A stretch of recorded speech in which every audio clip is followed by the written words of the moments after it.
বিসমিল্লাহির রহমানির রহিম। আজকে লাইভে আসছি খাদ্যের ভেজাল, মানুষ অসুস্থ হয়, তাই মাননীয় সরকার মহোদয়কে এবং খাদ্য উপদেষ্টা মহোদয়কে অনুরোধ জানাতে আসছি। বিষয়টা হচ্ছে, সকল খাদ্যে অসাধু ব্যবসায়ীরা খাদ্যতে ভেজাল করে বাংলাদেশের শতকরা 90 জন অসুস্থ হয়ে যাচ্ছে। অসুস্থ হয়ে কোথায় যায়? আমাদের ডাক্তার সাহেবগণের কাছে। ডাক্তার সাহেবগণ 8-10টা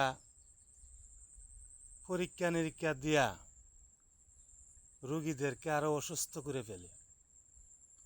তাদের চাইতে আমি মনে করি পুলিশ অনেক ভালো, তাদের চাইতে ঘুষখোর অফিসার ভালো, তাদের চাইতে কসাই অনেক ভালো।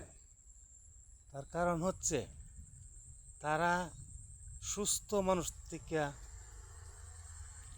ঘুষ নেই, আর ডাক্তার সাহেবগণ অসুস্থ রোগীকে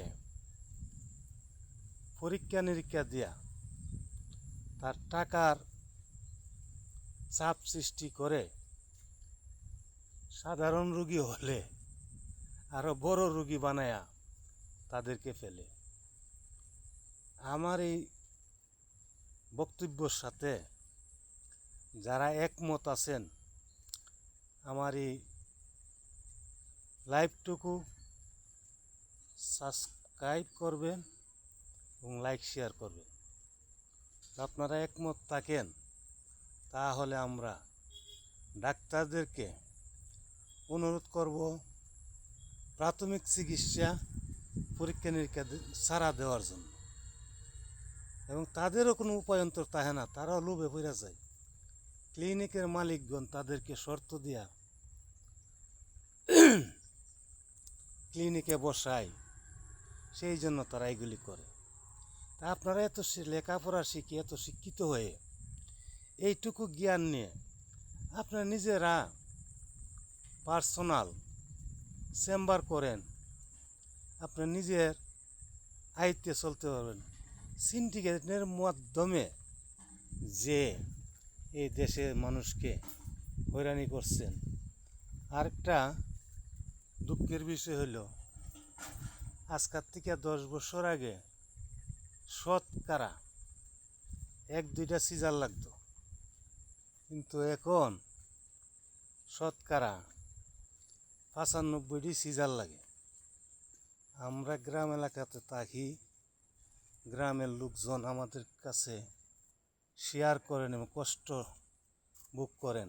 কিছুদিন হলো আমার এক বন্ধু মানুষ, সাধারণ ফ্যামিলির, তার টাকার জন্য তার ওয়াইফের সিজার করতে হবে, বেপরোয়া হয়ে গেল, কোথাও টাকা পাই নাই। শেষ পর্যন্ত আমি অনেক রিকোয়েস্ট করে তার টাকার ব্যবস্থা করে দিছি। দেখলাম তার মনে স্বস্তি আসছে। হায় হায়, এই ভরসা ডাক্তাররা পদক্ষেপ না নিত, তাহলে মানুষ এত কষ্ট, এত নির্যাতিত হতো না। তাই আবার বলছি, ডাক্তার থেকে কসাই ভালো, ডাক্তার থেকে পুলিশ ভালো, ডাক্তার থেকে ঘুষখোর অনেক অনেক ভালো, কারণ তারা সুস্থ মানুষ থেকে ঘুষ নেই। আল্লাহ হাফেজ।